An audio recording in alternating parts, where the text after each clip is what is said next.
بسم اللہ الرحمن الرحیم۔ امید کرتی ہوں آپ سب لوگ بہت اچھے ہوں گے، خیر خیریت سے ہوں گے۔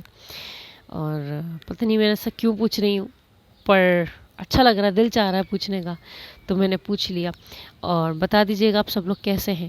سب بہت اچھی فیملی میری بن چکی ہے کہ آپ لوگوں کو جو بھی مسئلہ ہوتا ہے آپ لوگ مجھ سے کامنٹ سیکشن میں پوچھ لیتے ہیں، اور میرا جتنا ہو سکتا ہے میں اس کا جواب یا تو کامنٹ میں دے دیتی ہوں یا یوں ویڈیو بنا کر دے دیتی ہوں، ٹھیک ہے۔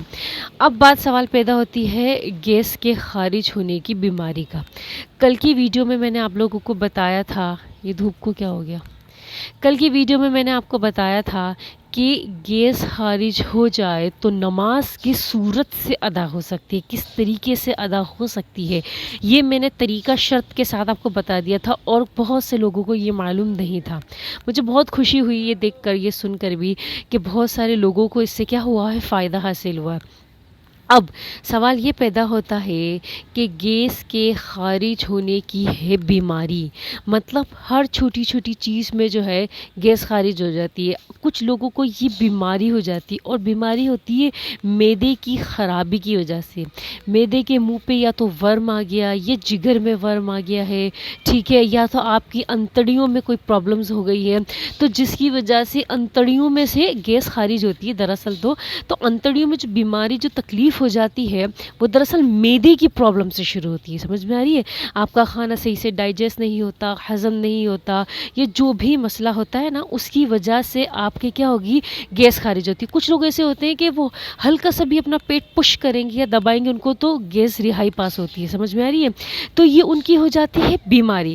جب کوئی شخص بیماری میں داخل ہو جاتا ہے، ٹھیک ہے، بیمار لوگوں کی فہرست میں داخل ہو جاتا ہے، تو ان کے لیے علماء کرام نے، فقہا نے ایک بہت اچھا سا حل رکھا ہے، اور وہ حل یہ ہے کہ آپ سب سے پہلے تو آپ نے یہ کرنا ہے کہ آپ ان چیزوں سے بچیں جن چیزوں سے آپ کو کیا ہو رہی ہے، الرجی ہو رہی ہے، جن چیزوں سے آپ کو تکلیفیں ہو رہی ہیں، جن چیزوں سے آپ کو آپ کے معدے پہ زور پڑ رہا ہے، آپ کی انتڑیوں پہ زور پڑ رہا ہے، آپ ان چیزوں سے بچو۔ سمجھ میں آ رہی ہے؟ دین میں تو سب سے پہلے ہے کہ آپ اپنے جسم کی، اپنے آپ کی کیا کرو گی، حفاظت کرو گے۔ سمجھ میں آ گئی میری بات؟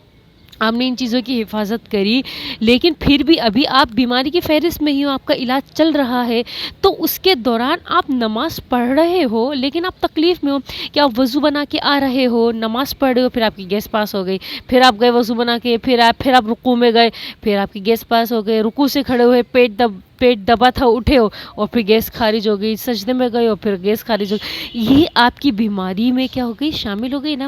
تو فقہا کہتے ہیں کہ جب آپ ایک وضو بنا کر آ گئے، جیسے آپ نے ظہر کے لیے وضو بنا کر آئے ہو، ٹھیک ہے، اب آپ نماز کے لیے کھڑے ہوئے ہو، تو آپ نے چار رکعت سنت آپ نے اسی وضو میں پڑھنی ہے، چاہے کتنی بھی گیس پاس ہو رہی ہے۔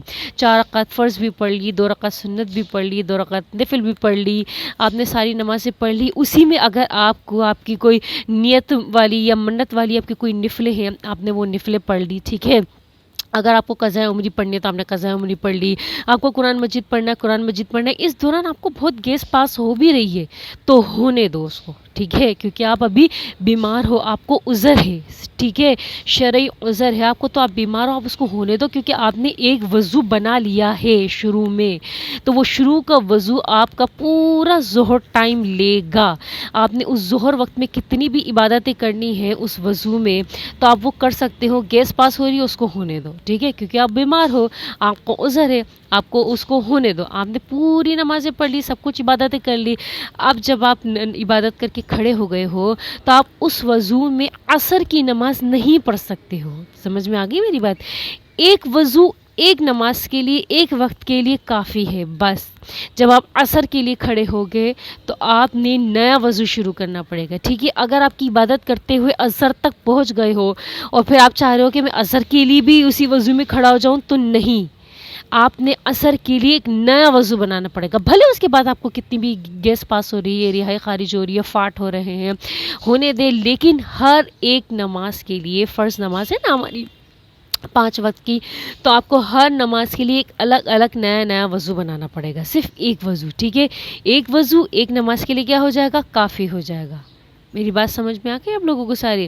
تو جو لوگ اس بیماری میں گیس کی پریشانی میں مبتلا ہے تو آپ سب سے پہلے یہ کیجئے کہ آپ اپنے کسی حکمت سے، کسی حکیم سے، یا اگر آپ کو ڈاکٹر ہی چلتی ہے تو آپ ڈاکٹر میں جائیں، ایلوپیتھک، ہومیوپیتھک، کتنے سارے لوگ ہیں، تو جو بھی آپ کے معدے کو سوٹ کرتا ہے آپ وہ علاج ضرور کرواؤ تاکہ آپ اس بیماری سے بچ سکو. سمجھ میں نہیں؟ یہ ایک نعمت ہے اللہ کی طرف سے، رحمت ہے. گیس کا پاس ہونا بھی، گیس کا نکلنا بھی اللہ کی طرف سے کیا ہے؟ رحمت ہے. یہ فطری عمل ہے جو اللہ نے انسان کے جسم کی راحت کے لیے رکھا ہے، یہ رحمت ہے.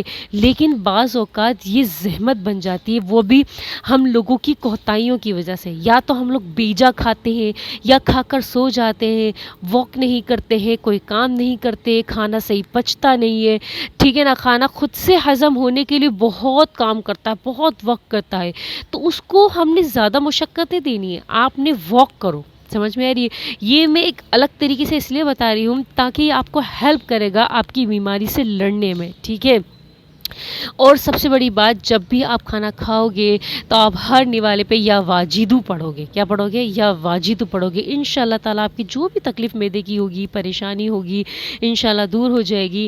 اور اپنے پیٹ پر، اپنے معدے پر، اپنے جگر پر، اپنی آنتوں پر، پورے اپنے پیٹ پر جو ہے نا سورہ فاتحہ پڑھ کے 7 مرتبہ آگے آگے پیچھے درود شریف پڑھیے، 7 مرتبہ سورہ فاتحہ پڑھیے. ایسے پھونک مارے، دم کریں اور ایسے اپنے پیٹ کے اوپر ہاتھ پھیر دیں. انشاءاللہ تعالیٰ بہت افاقہ ہوگا اور بہت جلد اس تکلیف سے آپ کو کیا ہو جائے گی؟ راحت ہو جائے گی، نجات مل جائے گی انشاءاللہ. جزاکم اللہ خیرا، احسن الجزاء فی الدارین.